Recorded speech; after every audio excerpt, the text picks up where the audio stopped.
Hello, I'm Matilda Atleo.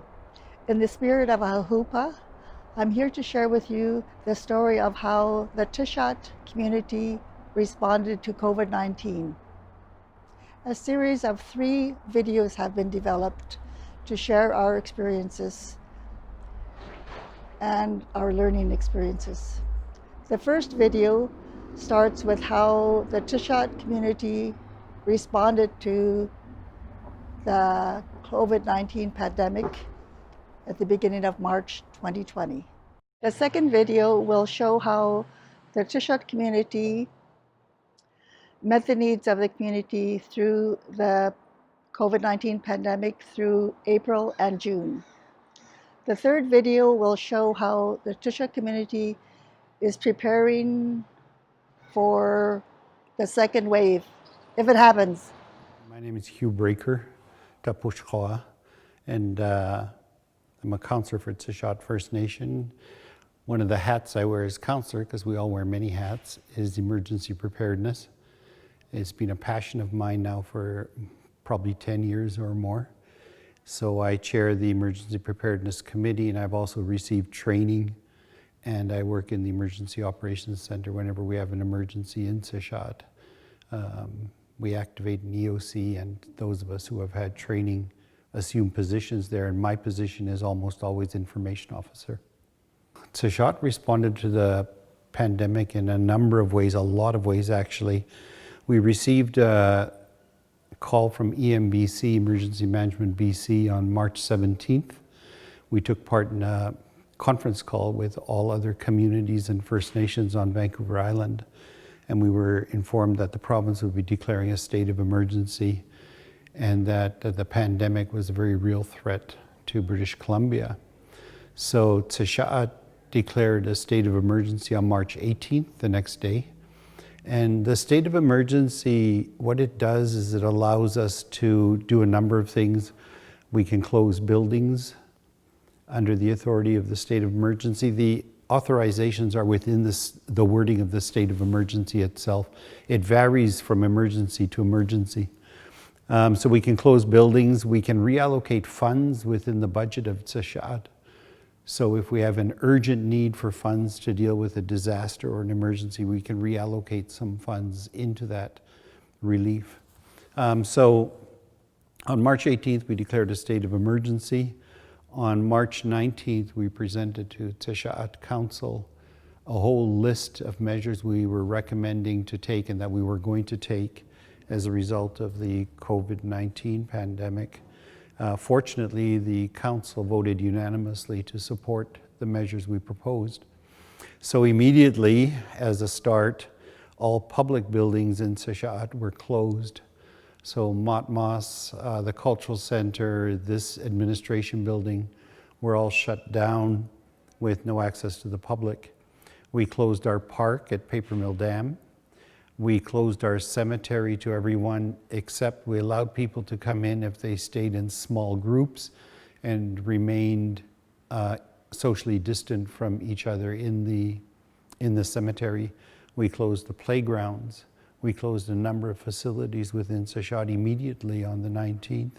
And we put signs up at all of those places, the cemetery, the park, and the playgrounds, telling the public that they were closed and asking them to stay away and why. We put COVID-19 at the top of it and made sure people stayed away from them. Those are still closed today. It's been 2 months now. In addition to that, we had asked that meetings here start happening as much as possible virtually. So Tseshaht Council now meets virtually. We meet by Zoom. Some of us will be here in this room, provided we are socially distant. We will still come into the room for the meeting because we're here anyway working on the emergency response. So we're in here anyway. And then a number of other things started to be implemented immediately. Tseshaht, like all First Nations, hands out social assistance checks once a month. And we have other checks that we hand out. We have contractors, we have tribal members who work for us sometimes periodically. We had all of those Checks that have to be paid, they're no longer available for pickup. Now people must come to the office. They must remain a minimum of 2 meters away from the desk where the person has the checks is, and then they must wait until the check is brought to them, and then they leave, and the people handing out the checks usually wear masks and gloves. So there were a whole host of those measures that went into place immediately. We closed Matmas, which has numerous bookings. It's almost a favorite venue for many tribes on the coast when they want to have potlatches, sports events, lahal tournaments, etc. They're all fully, it's booked for a lot of the year. And unfortunately, we've had to cancel all of those for the foreseeable future, at least through the summer. I suspect through the fall as well. Tseshaht then implemented a plan to educate our members, because at that time, back in mid-March, not everyone knew what COVID was. And so we put together information kits. And in the first 4 weeks of the declaration of state of emergency, we sent out 4 special, what we call band bulletins, which is bulletins that go to our membership. Some of them were over 20 pages long. They included information on how to wash your hands properly, how to not touch your face, whether or not masks should be worn, gloves should be worn, that sort of thing, and a lot of other things as well. So how to clean your house, because people did not realize at that time that not every household cleaner will kill the coronavirus. Only some will. And you need to have 73% alcohol, for example, in the product. And not all products have that. So we identified products that do kill the virus and send out information on that too. Plus, we send out information on what was happening within the Tseshaht First Nation to deal with the emergency. In addition to that, I should say that the information, the providing of information has continued after the first 4 band bulletins, except we went online. We now go on Facebook approximately once per week as needed. We didn't do it last week because there's a band bulletin coming out this week.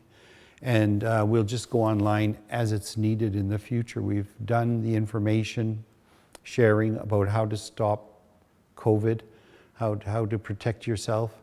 And we've provided a lot of information on what we're doing. So we were online, I think, about 4 or 5 times, and now it's sort of slowed down. We'll just wait and do it on an as-needed basis. We identified very early in the pandemic that elders were in particular critical position. They're very vulnerable to the COVID virus, and we did not want to lose a single elder. So we thought about how we could approach this. Our first thing to do was to give the elders a $300 check. For Tseshaht, elders is anyone over 60.